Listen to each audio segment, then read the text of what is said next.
உலகெங்கும் தமிழரின் பிம்பம் உங்கள் TV.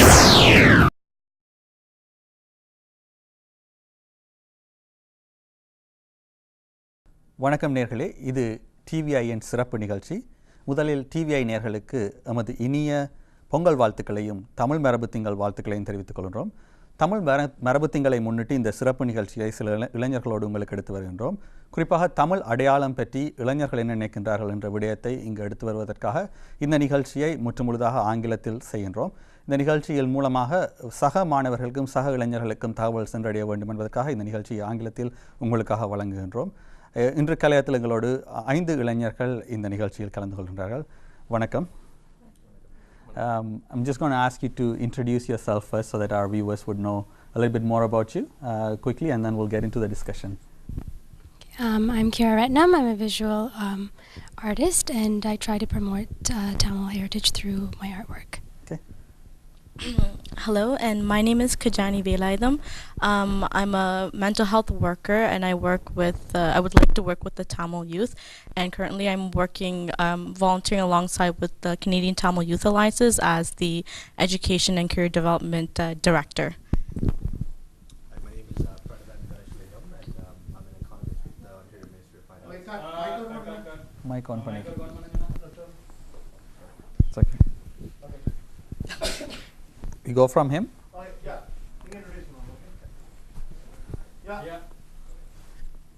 Hi, my name is Pranavan Ganeshligam, and I'm an economist with the Ontario Ministry of Finance.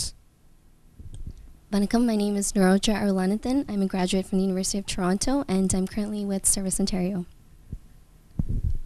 My name is Priyant. I'm currently doing political science and public administration. I'm a part-time student and an art activist.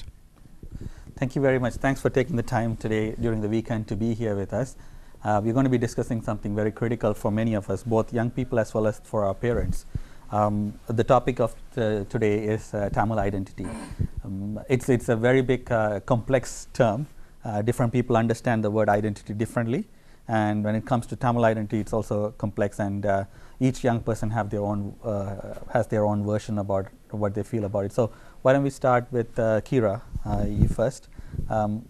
When you hear the word Tamil identity, how have you experienced it, and how have you interpreted it for yourself? Well, I feel that Tamil identity is more of, well, to me, it's about tracing back to our ancestors and trying to live how they did, and also to make a connection with them. Okay. All right. How about you, Nirija? Just to actually feed off what Kira was saying, for me, tradition is a big part of the identity, of the Tamil identity. So, you know, celebrating Thai Pongal the way our ancestors would have, and so those traditions that have carried over generations are really important. Okay. Priyant? For me, it's basically what makes me is Tamil. Whatever I do is related to the struggle. Everything is related to the Tamil identity. For example, once I left Tamil Nadu and I came here, I sort of lost my identity, but then the struggle actually gave the identity back to me, and from that point onwards, the identity is what makes me today who I am. When you say struggle, what do you mean by that? The struggle for independence? The Tamilam struggle for independence. Cool. Kajani? For me, my biggest thing is language, especially being born and raised in Canada.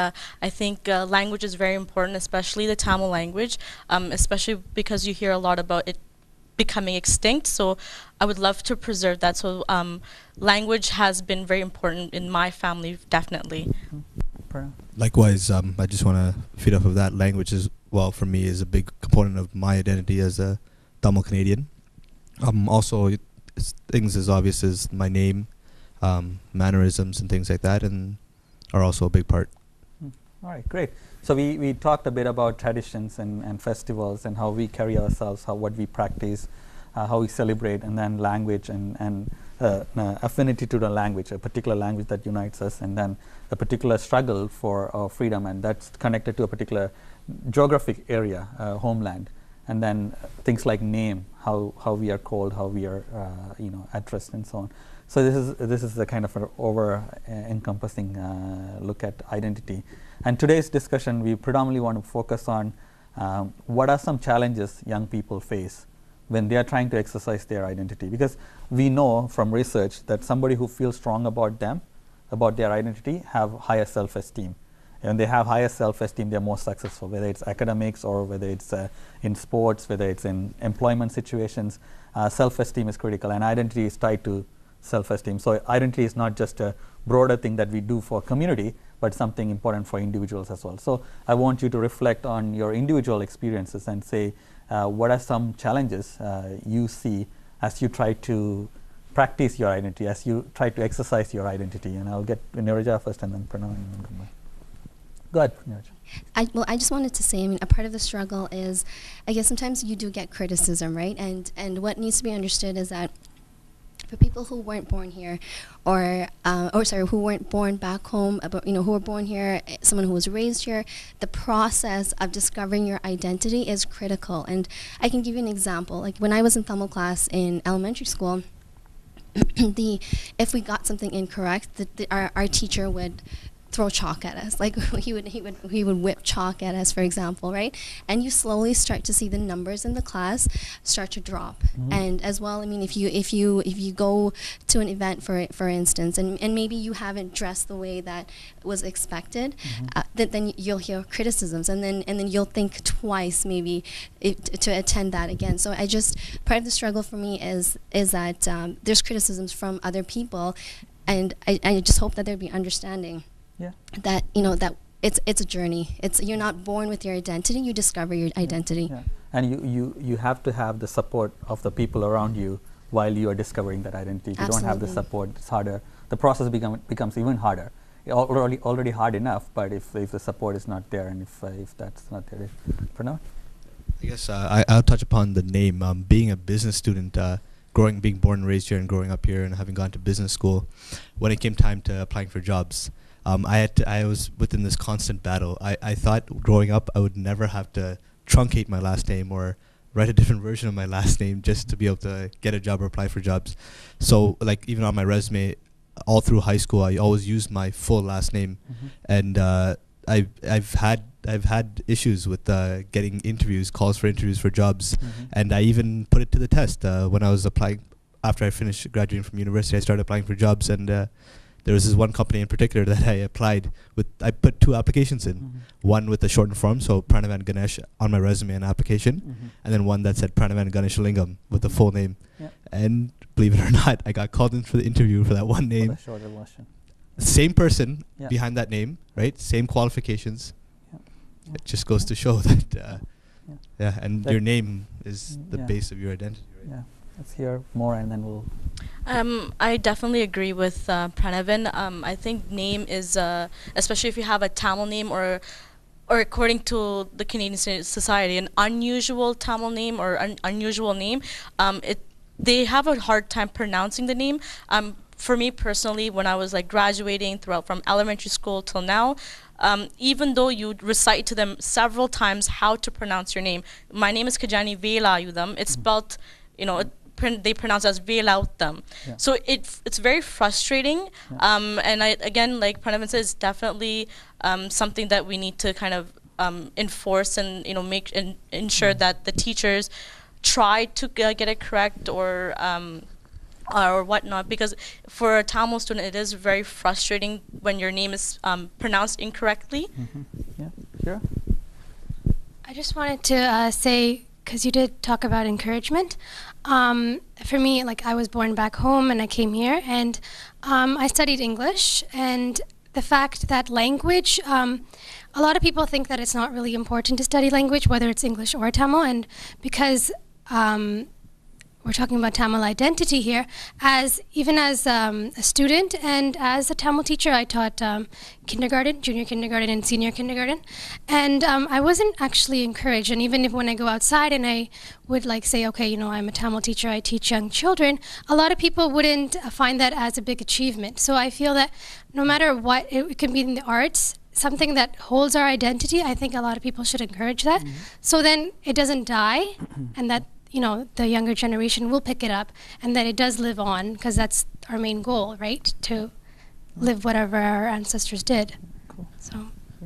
And I think the main problem I faced was because of the genocide that's going back in Tamil Eelam, my parents had to migrate in '83 to Tamil Nadu, and then I was born and I grew up in Tamil Nadu. So when I first came to Canada, my accent was completely different. My habits is slightly different because I grew up in Tamil Nadu. So when I first started talking in Tamil, like my friends used to be like, "Oh my God, this guy's Tamil is different. Everyone look at him, listen to him," and then that attention made me restrict myself talking in Tamil, so I started slowly speaking in English. But then again, when the Tamilam struggle was introduced to me, I was actually I was determined to speak in Tamil, because if I had to reach my people, if I have to like transfer the message to my people, then I have to speak in Tamil, and that's how I slowly started speaking in Tamil. There is encouragement at the same time when my Indian Tamil does kick in.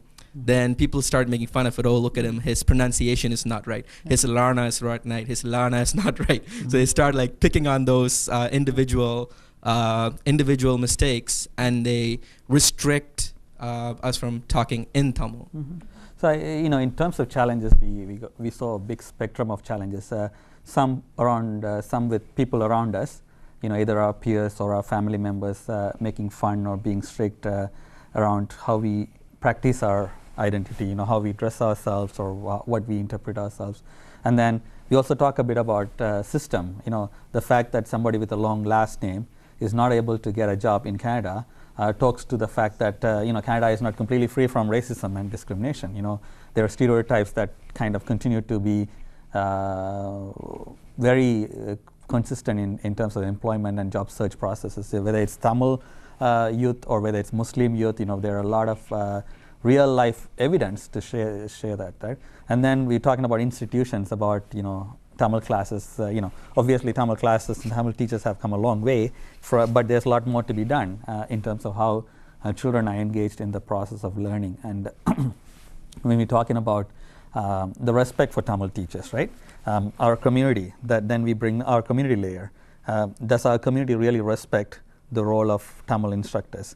Are they given the same level of importance as teachers of other subjects, teachers of arts and so on? And that translates into how much we value our language and so on, right? So even though we talked broadly about all these things, I want to go specifically now into home, what happens at home. Because they say nation building starts at home. If we are talking about Tamil identity, it's hard for a young person to practice and be comfortable with the identity if there are challenges at home, right? So I don't want you to be put in a spot to talk about your personal homes, but you have been with peers. Many of you are part of different youth organizations. What do you see in homes? Is there a lot of encouragement? What are the barriers? Well, let's talk barriers first, because we'll finish off with opportunities. Let's talk barriers, and I don't want to go in any particular order. Whoever wants to talk, just pull the microphone to you and then go ahead and start. What can you contextualize what's happening in our homes for young people? Go ahead. So I feel that some of the parents, like Priyan said, even with the struggle, having the kids come out and supporting it, some of the parents don't encourage that because they feel like school is more important. Now, of course, I definitely agree with them. School is very important, but at the same time, it's also important that the children understand what's going on, and that's part of their heritage as well. So it's important that they know that. And also, I strongly believe that parents do have to encourage their children to speak Tamil at home, and outside of home, speaking English is perfectly fine, but it's in our hands to preserve our language. So it's important that the parents kind of instill that in their children, because I know, again, 2 decades back when you come to the country, all they wanted for their kids to do is speak in English, because they want them to develop English first before they speak Tamil. So those kids now, they don't know how to speak Tamil, and kind of wish that their parents kind of enforce that in them to learn the language. I have family personally who can't speak Tamil at all because they were told only to speak English, and English was only spoken at home. So definitely, like you said, it does start at home, and parents should teach their kids Tamil so that they can teach it to their next generation and the following and so on, so that way our language is kept and it doesn't die away. Okay. What about other things other than language too? You can touch on language too, but is there anything else? Go ahead. I guess maybe just to add on to what Kajani was saying, it's almost like it's difficult for our parents as well, because they left they left and came to Canada to give us opportunities, to make sure that we are given with the tools for success. So, given the opportunity to, whether to send your children to tutoring so that they can perform better academically, and then perhaps have greater job prospects. Do you choose that, or do you choose to put your children in Bharatanatyam dance classes, right? So I think we have to be appreciative of the fact that there was that struggle for our parents as well, and I think it is a balance, and what is the best balance, and what works best for your children and your home is, I think it's individual. Mm-hmm. And there are lots of research showing that to encourage your children under the age of 5 to continue to speak in the mother language or mother tongue. When we take children to register at kindergartens, most of the instructors are saying, don't stop at that point. If they've been speaking that language, continue and build on that, because bilingual students perform better. And then you don't want to stop somebody's thinking, both concrete and abstract thinking that has developed up to the age of 5, just because now school, the kid is having difficulty learning a new language, which is natural for somebody to go in and start learning English. But in a couple of years, learning English is not going to be the hardest thing for the child, right? A child can learn number of languages, right? So that research shows, and recently, a few years back, I know for sure from York Region District School Board, our elementary school libraries started having books in Tamil. So parents and grandparents can come to the library after hours and sit with their grandchildren and children and read in Tamil in a library. And that was again a way to show that don't restrict the thinking of a student or a child by trying to shift languages and trying to over prioritize English language instruction, right? So I think our parents are slowly knowing that, but as Neeraja pointed out, economic well-being and being successful meant knowing the language, because they had to struggle leaving a country and not knowing a complete fluent language in this new country, right? So and I think that we cannot completely blame it on the parents, but the circumstances also led to that. Go ahead. Just to add on what Niroja said, it's there's also this perception that like most parents try to restrict their children from knowing about the Tamilam struggle, saying that he's not going to learn more from it. It's going to distract him from his studies. Like personally, I think it more enhanced my view on education itself. Like I think the reason I'm so voracious about learning more is because of the Tamilam struggle. Once I knew that my own people are getting oppressed, I wanted to get involved, and I could only help my people know when I really knew what oppression really meant. So I started looking into global oppressions, different oppressions happening in Palestine, or whether you look at the liberation that took in East Timor, or whatever is happening in Sudan right now. So I think my education got more broadened. And I think parents need to look this into more. If education is very important to their child, it's also important that the child knows about his culture, his struggle, because most of my friends that I grew up with, for example, whether it be Palestinians or whether it be people from the African community, that African people come and tell me, like, I have a lot of black friends that talk about black history, and they're very proud of it. Right? So when they talk about that, I feel like, oh my God, I'm Tamil. I'm so proud of my Tamil history. The kings, the bravery, the determination that our Tamil kings had. And I think if we reintroduce this into the growing generation right now, you're looking into a youth generation that growing up, that they're proud about being Tamil, and they want to excel more in life. Mm-hmm. Yeah. And I think the many young people who know what's going on in Ilam have a higher appreciation for their life. You don't take life for granted, right? If you don't take life for granted, you actually make the best out of that life, right? So go ahead, Pranav. Going back to the mode of language, like being born and raised here, I was at home for the first couple of years of my life, and you were mentioning like the age of 5. That's when things changed for me too. I spoke Tamil completely at home when I was at home growing up, and then when I started junior kindergarten is when the switch made. My whole life was drowned in English programming, English television, English movies, English books. And that just drowned out Tamil completely in my life up till maybe when I started high school. And that's when I started to realize for myself, my parents took me back to Sri Lanka every 2 years. And then I started to realize that this is something that's a part of my identity that I'm missing.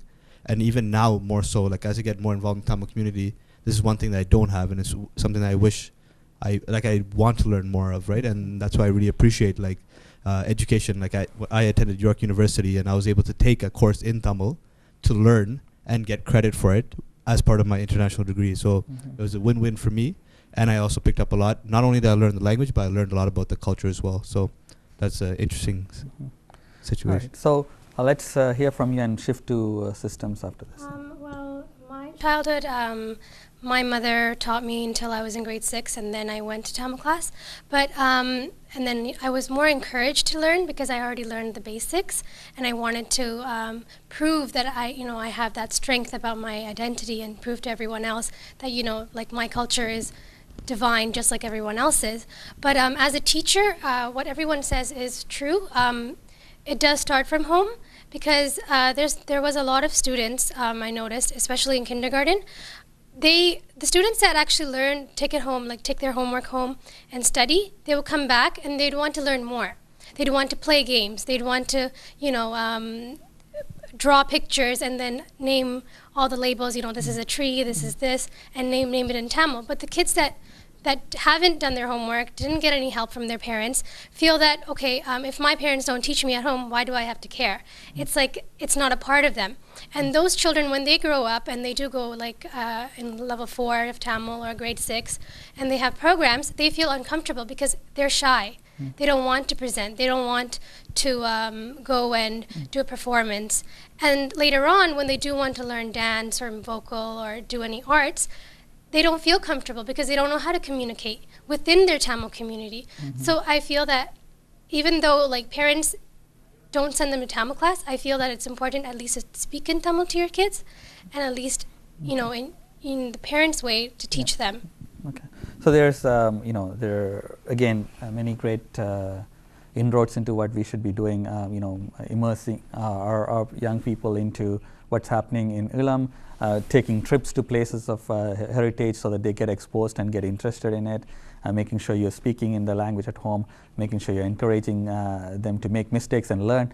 Those things are all broad, and supporting, not just sending kids to the Tamil class, but not end up supporting them in the process of learning at home. But it's a two-sided coin. We can talk about these things from a younger, children-based age, right? Let's talk about young people and what's their responsibility, because we don't have too much time. We want to wrap up by just talking about young people and their own responsibilities, because we come from a community where our parents haven't fully become stable in our communities. They are still struggling. To a certain extent, they're successful, but still have their own struggles financially as well as in terms of their employment and so on. So what is the responsibility of young people at this point of time? Because I think we as young people from a community that's only one and a half generation, second generation, young people have to meet the demand halfway through, right? So any takers on that as to what is our responsibility collectively? Our means your responsibility. I'm probably past the young age now. Well, I would say to show that you're interested. So just opening up that dialogue and asking questions, and that gets conversation started. Okay. Any other quick comments as to what? Just being proud of your identity, and also just spreading the word, awareness at work. For example, people will ask me where I'm from, and they'll ask me about my last name, and I just try to educate them on stuff. And when I bring puke for lunch, they ask me, what is this and why are you eating it? Just trying to bring awareness, not just within the Tamil community, but even the other communities as well, so they start to learn and understand as well and appreciate. Cool. And I think, like Niroja and Purnamant said, being part of our own culture. I remember I used to be part of the Tamil Student Association at York University, and sometimes when I don't have a spoon, I just go straight with my hands, and everyone just looks at me like, you eat with your hands? I'm like, so what? This is our culture, right? This is how we grew up, and you cannot shy yourself away from your culture. You have to embrace your culture. Only if we start embracing it, would other people start to learn. One Anna told me that if we cannot convince our brothers and sisters and family, how are you going to convince the people that are outside our family? Yeah. So for me, it starts from within our youth, our people, and then gradually to the arena. That's the third parties that are the non-Tamils around us. Well, I would like to say not to be afraid, because everybody is afraid. I feel like in our generation, they're afraid to go learn Tamil. It doesn't matter how old you are. You can learn your language. You can learn about your culture nobody really knows everything about a culture or a language or their identity. Like, we build it. So there is time. So there's time to learn. So not to be afraid. So, because we are the stepping stone, so we can build something tomorrow. Yeah, definitely like everyone else said, just to add on, like, again, even hosting, taking Tamil Heritage Month into consideration, even hosting a small event, even at your workplace, at schools, saying that, okay, this is our heritage, because Black History Month is celebrated and they talk about it. So even, for example, Thai Pongal during the month of January, just celebrating and teaching, your peers or your colleagues about what it is and why we celebrate it, and just share, because and we're grateful that we're in Canada and that it embraces multiculturalism, and everyone around us do accept that as well. So taking that to our workplace or at school or wherever we are, will definitely encourage them to also learn about our heritage. So it's like a give and take situation. We're teaching them and also learning at the same time. Okay, great. So young people have to show their interest and feel comfortable about who they are, and then be confident in sharing that with other people, so that they're not seen as weak. We don't have to assimilate into another culture to be successful in this country. We can actually be firm in what we are and who we are, and still be able to become successful. In terms of how they define identity is up to a young person. It's no particular definition to it. So thank you very much for taking the time and having this great discussion. It's only a starting of a discussion around, we probably scratched the surface because it's a very complex topic and we did it in a very short period of time, but very insightful. As you're all successful individuals in your own fields, and still want to be involved in the Tamil community and involved in the Tamil identity. We are very proud of your achievements. So thank you very much. நேயர்களே, இதுவரைக்கும் 5 இளைஞர்களிடமிருந்து தெளிவாக கேட்டிருந்தோம். அந்த தமிழ் அடையாளத்தை அவர்கள் பேணுவதற்கு அவர்களுக்கு இருக்கக்கூடிய சிக்கல்கள் என்ன, அந்த அடையாளத்தை அவர்கள் எவ்வாறு விளங்கிக் கொள்கின்றார்கள், அந்த அடையாளத்தை அவர்கள் பேணுவதற்கும் அதை வலுப்படுத்திக் கொள்வதற்கும் இருக்கக்கூடிய சிக்கல்கள், இருக்கக்கூடிய சந்தர்ப்பங்கள், எவ்வாறு அதை செய்யலாம் என்ற வழிமுறைகளை பற்றி இளைஞர்கள் ஆங்கிலத்தில் பகிர்ந்து கொண்டிருந்தார்கள். இது ஒரு ஆரம்ப நிகழ்ச்சியாக பார்க்கணும் என்று சொன்னால், இதன் மூலமாக சில தெளிவுகள் இடம்பெறும். நாங்கள் பிள்ளைகளோடு பேசுவது அதிகமில்லை. ஆகவே இவர்களை பார்க்கும் பொழுது உங்கள் பிள்ளைகள் என்ன நினைக்கின்றார்கள், என்ன மாதிரியான விடயங்களை மையப்படுத்த விரும்புகின்றார்கள் என்பது கூட எங்களுக்கு ஓரளவுக்கு தெரிய வரும். அந்த காரணத்துக்காகத்தான் தமிழ் மரபு திங்களிலே தமிழ் மொழி கற்க வேண்டும் எமது இளைஞர்கள். ஆனால் அவர்கள் தமிழ் மொழியை கற்பதற்கு தமிழ் மீதும் தமிழ் வரலாறு மீதும் ஒரு பற்றும் ஒரு ஆர்வமும் வந்தால்தான் அவர்கள் தாங்களாகவே சுயமாக அதை கற்பார்கள் என்ற நம்பிக்கையோடு தான் இதை நாங்கள் இந்த நிகழ்ச்சியை ஆங்கிலத்தில் செய்திருந்தோம். ஆகவே இந்த நிகழ்ச்சிக்கு ஆதரவு வழங்கி தமிழ் மரபு திங்களின் சிறப்பு நிகழ்ச்சியை வழங்குவதற்காக ஆதரவு வழங்கிய ஊடக பங்காளர் டிவிஐ கலையத்திற்கும் கலைஞர்களுக்கும் நேயர்களுக்கும் நன்றியை கூறிக்கொண்டு, தமிழ் மரபு திங்கள் இடம்பெறுகின்ற நிகழ்ச்சிகளில் நீங்களும் கலந்து கொள்ள வேண்டும் என்று கேட்டுக்கொண்டு, இங்கு வந்து தங்களது நேரத்தை ஒதுக்கி எங்களுடன் மிகவும் தெளிவாக தங்கள் கருத்துக்களை கூறிய இளைஞர்களுக்கும் நன்றியை கூறிக்கொண்டு விடைபெறுகிறேன். நன்றி, வணக்கம். வணக்கம்.